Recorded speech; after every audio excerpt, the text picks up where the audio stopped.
রাজবাড়িতে এসেছি ফরিস্তার লগ্ন নিয়ে, যেটা খন্নান রাজবাড়ি বলেও পরিচিত। এবং শুধু এই রাজবাড়িতে আসা নয়, পেয়ে গেছি এইখানকার যিনি মূল মানুষ, যার অবদান এবং যিনি এই পরিবারের রাজাবাবু, সেই রাজাবাবু ধ্রুবনারায়ণ কুণ্ডু আমার সঙ্গে বসে আছেন এখানে। এটা এদের অনেকে নাচঘর বলে, কিন্তু এদের পরিবারের এটা হলঘর বলেই স্বীকৃত। সেই সব ইতিহাস, গল্প, তাদের পারিবারিক প্রেক্ষিত সব কিছু শুনে নেব ওনার মুখ থেকে। চলুন জিজ্ঞেস করি ধ্রুবদাকে তার পারিবারিক ইতিহাস এবং ইটাচনা রাজবাড়ির গল্প। সত্যি কথা বলতে কি, কোনো কারণে আমাদের সেই পুরনো ইতিহাস সেরকম কিছু নেই। আমি যেটুকুন বলছি সেটুকুন আমার বন্ধু সবারই আপনাদের পরিচিত সুনীল গঙ্গোপাধ্যায়ের কথা। উনি অনেক রিসার্চ করে আমাদের এই পরিবার সম্বন্ধে অনেক কিছু কথা বলেছিলেন এবং বলে গেছেন, এবং সেইটা প্লাস আমার পূর্বপুরুষদের কাছ থেকে শুনে যেগুলো জেনেছি সেগুলো। অরিজিনালি আমরা মহারাষ্ট্র থেকে এসেছি। মহারাষ্ট্রর মানে যাকে বলা হয় সেই বর্গীদের বর্গী হলো দেশে। হ্যাঁ, তো সেই বর্গীদের একটা ফ্যাকশন মানে হুগলি বর্ধমান অঞ্চলে এসে বেসিক্যালি তো লুটতরাজ করে বেড়াতো। তো সেটা কোনো কারণে আমাদের গ্রামে আসে। আমাদের গ্রামটার নাম বর্গী ডাঙ্গা, আরেকটা নাম বর্গী ডাঙ্গা।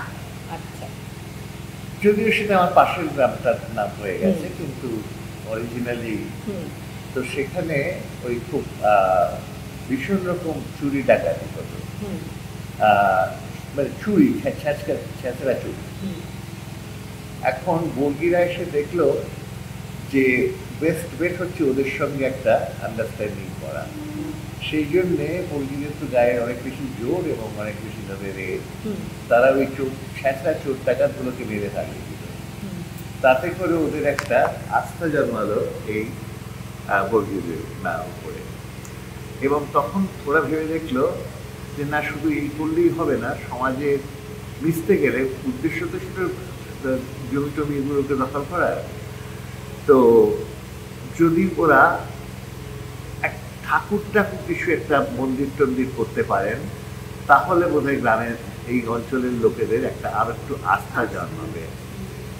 তো সেই কথা ভেবেই ওনারা ঠিক করলেন যে না, এখানে কোনো শক্তি মানে কালী এরকম মূর্তি নয়, একটা মানে রাধাকৃষ্ণ বা মানে শান্ত ঠাকুরের কিছু একটা করা।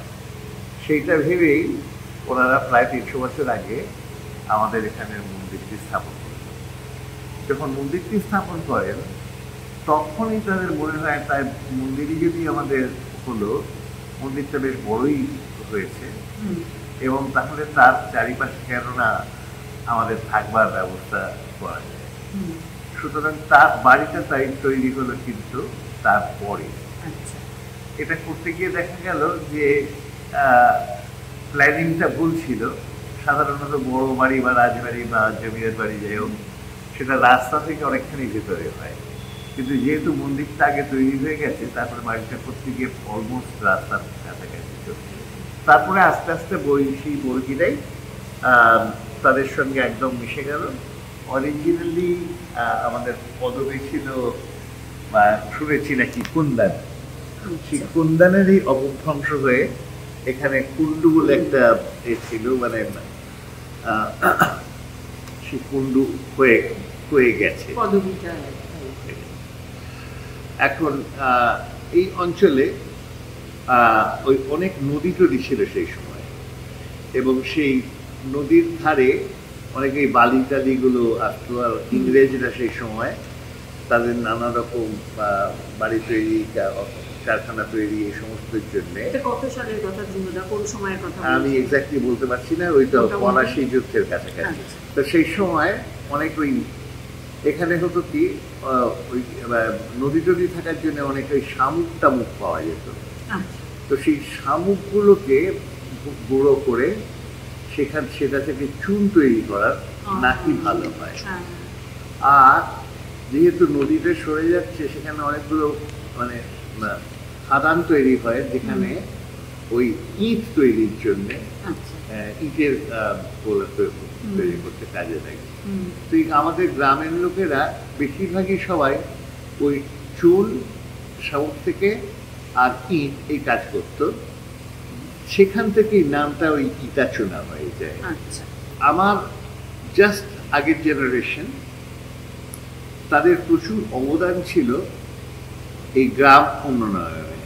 মানে একটা এই ছোট গ্রামের মধ্যে 10টা 11টা এডুকেশনাল ইনস্টিটিউশন তৈরি করেছেন, হাসপাতাল তৈরি করেছেন, রাস্তা তৈরি করেছেন, এবং যে কারণে গ্রামের লোকেদের এখনো আমাদের প্রতি খুব একটা সহানুভূতি, ভালোবাসা, সম্মান এখনো আছে। অনেক কিছু পেয়েছে তারা। হ্যাঁ, কিন্তু তারপরে আমাদের তো অনেক বুঝতেই পারছেন যে জমিদারি ছিল, তো সেখান থেকে যথেষ্ট আয় হতো, এবং সেখান থেকে মানে যাকে বলা যায় ভালোভাবেই সবকিছু চলতো। আর্থিক দিক থেকে কোনো অসুবিধাই ছিল না। তারপরে মিড-50s যখন জমিদারি প্রথা অ্যাবলিশড হয়ে যায়, সরকার অ্যাবলিশ করে নেন, তখন আমাদের সব জমি টমিগুলো সরকার নিয়ে নেন একটা ভেরি নমিনাল অ্যানুইটি দিয়ে। সেটা দিয়ে মানে এই রাজত্ব চালানো সম্ভব ছিল না, সুতরাং আমাদের আর্থিক অবস্থা দিনকে দিন পড়তে শুরু করে, এবং যে কারণে হোক বা হোয়াট এভার রিজন আমার বাড়ির কেউ আর এখানে আসতেন না বা থাকতেন না। একমাত্র আমার তখন জ্যাঠামশাই, তার একটা প্রাণ ছিল এই বাড়িটাকে কোনোভাবে যদি বাঁচানো যায়, কিন্তু তার তো সে আর্থিক ক্ষমতা ছিল না, সুতরাং বাড়িটা আস্তে আস্তে ভেঙে যেতে শুরু করলো। মানে আমি তখন যাদবপুর ইউনিভার্সিটিতে পড়াশুনো করে ইটাচুনা স্কুল থেকে বেরিয়ে তারপরে আমি আমেরিকায় চলে গেছি ফার্দার পড়াশোনা করতে। তো মাঝে মাঝে যখন আসতাম তখন একবার করে কলকাতায় আসতাম, একবার করে অন্তত ইটাচুনায় দেখতে আসতাম। তো আমি এসে দেখলাম অবস্থা খুবই খারাপ। ওই আবার সেই সুনীল গঙ্গোপাধ্যায় আমাকে খুব ইনফ্লুয়েন্স করলেন যে উনি শান্তিনিকেতনে একটা বাড়ি করেছেন এবং তার পাশের বাড়িটাও বিক্রিতে আছে, ওইটা যদি আমি নিয়ে নিই কাছাকাছি থাকতে পারবো। আমি মোটামুটি মনস্থির করে ফেলেছিলাম। পরে ভেবে দেখলাম যে শান্তিনিকেতনে মানুষ বাড়ি করে কেন, কলকাতা থেকে একটু ভিড় রাস্তা থেকে একটু বেরিয়ে গিয়ে একটু ছাত্রী একদিন থাকার জন্য। কিন্তু যদি আমার সেটাই উদ্দেশ্য হয় তাহলে তো আমার এটা চলে গেছে, এবং আমি যদি শান্তিনিকেতনে একটা বাড়ি কিনতে যাই 10-15 লক্ষ টাকা যাই লাগবে, সেটাকে যদি আমি ইটাচুনার বাড়িতে ইনভেস্ট করি তাহলে অন্তত কিছুটা আমি হয়তো বাঁচালেও বাঁচাতে পারি। সেই থেকে আমি শান্তিনিকেতনের পরিকল্পনাটা বাদ দিয়ে ওই ইটাচুনার বাড়িটার প্রথমে বাড়ির সামনে দিকটা একটা জাস্ট সাধারণ রং করে দিলাম। তাতেই গ্রামের লোকেরা খুব খুশি হলেন, আনন্দিত হলেন, কারণ ওদের কাছে আমাদের এই বাড়িটা দেখানোটাই ছিল ওদের আত্মীয় স্বজনদের কাছে একটা। তো সেটা যাওয়ার হতে চলেছে, এবং আমি আমেরিকা থেকে ফিরে এসে যে এটাতে হাত দেবো ভাবছি, সেটা সবাই খুব আমাকে উৎসাহিত করেন। কোন সালে এটা? তারপরে এটা হলো মোটামুটি 2000। বেশ, তারপরে এখনকার। হ্যাঁ, তো কিন্তু জিনিসটা এতখানি বড় এবং এতই মানে নষ্ট হয়ে গেছে, সেটাকে আমি পুরো করতে গেলে আমার আমেরিকান ডলার দিয়েও সেটা সম্ভব ছিল না। যাই হোক, তখন আমার আরেকজন বন্ধু, তিনিও খুব সবাই তার নামে ছিলেন, অপর্ণা সেন, আমার খুব বন্ধু, উনি আমার বাড়িতে মাঝে মাঝে আসতেন। এসে দেখে ওনার একদিক থেকে খুব ভালো লেগেছিল, যাকে একটা বাড়ি পাওয়া গেল যেটা ভাঙা বাড়ি, ওনার ছবি করতে কাজে লাগবে। কিন্তু উনি বললেন, ধ্রুব এইভাবে পারবে না, তুমি যত ডলারই তোমার থাকুক এই বাড়িতে, unless you have a revenue, some income, তুমি ব্যাংক থেকে টাকা নিয়ে এটা মেনটেন করতে পারবে না। সো উনি যখন সানন্দাতে ছিলেন, তো উনি একটা সানন্দাতে বললেন, আমি লিখে দিচ্ছি, দেখো তোমার কাছে প্রচুর হয়ে আসবে, এই পিরিয়ডিক ছবি আজকাল প্রচুর হয়, তার জন্য পুরনো বাড়ির দরকার হয়। এখন কটা ঘর আছে রুবেদা, কটা ঘর দাও? আমি দিই 22টা ঘর। আচ্ছা, বেশিরভাগ ঘরই বন্ধ থাকে। টোটাল কটা ঘর এই বাড়িতে? মোটামুটি 63-65। এই যে 22টা ঘর এখন তুমি দাও, এবং এটা তো এখন প্রচণ্ড পপুলার একটা ডেস্টিনেশন, জানি আমরা আগেও আমি সামনেটা শ্যুট করতেও এসেছি, কিন্তু এখন তো আরও পপুলার হয়েছে, এবং এখানকার থাকা খাওয়া সবই অসম্ভব সুন্দর এবং ভীষণ ভালো একটা উচ্চ মানের। তা এইটা চালাতে তোমার কতজন লোকজন? এটা তো একটা মানে হিউজ টাস্ক। হ্যাঁ, তার মানে তুমি এক কথাই আমি তোমার উত্তর দিতে পারি, আমার পেরোলে কতজন আছে, তার মানে সে ততজন লোক কাজ করে। তো আমার ঠাকুর বাড়িতে যেখানে পুজো আর্চা হয়, সেখানে যারা কীর্তন করেন, গান করেন, বাজনা করেন, আমি তাদের কথা ধরছি না, সেটা একটা অন্য জায়গা থেকে টাকাটা আসে, একটা ট্রাস্ট আছে আমাদের কাছে, সেই ট্রাস্ট থেকে। আমি এখানকার রোজগার থেকে যাদের মাইনে দিই, সেটা এখন দাঁড়িয়েছে 37। আর খাবার ঘরে তো দেখলাম তাদের মানে খুব সুন্দর, তাদের বিভিন্ন ব্যবস্থা। আর একটা কথা বলো যে এখানকার খাবারটা একটা খুব মানে চর্চিত বিষয়, সবাই খুব বলে, এবং আমরা নিজেরাও খেয়ে দেখলাম যে অসম্ভব সুন্দর স্বাদ। এবং তুমি গল্প করছিলে যে দিদি মানে তোমার স্ত্রী তার, এবং ওরাও নিজের স্টাফরাও বারবার করে হাত জোর করে বলছেন গুরুর মতন যে এত ভালো করে বৌদি শিখিয়েছে। তো একটু প্রীতিদির ওই দিকটা বলে। এবং আমার বউ ভীষণ এফিশিয়েন্ট একজন মেয়ে, এবং সে আমেরিকাতে খুব বড় ভালো চাকরি করতো। তো যাই হোক, এখন আমেরিকার জীবন ছেড়ে দিয়ে এখানে চলে আসা তো একটা বটেই।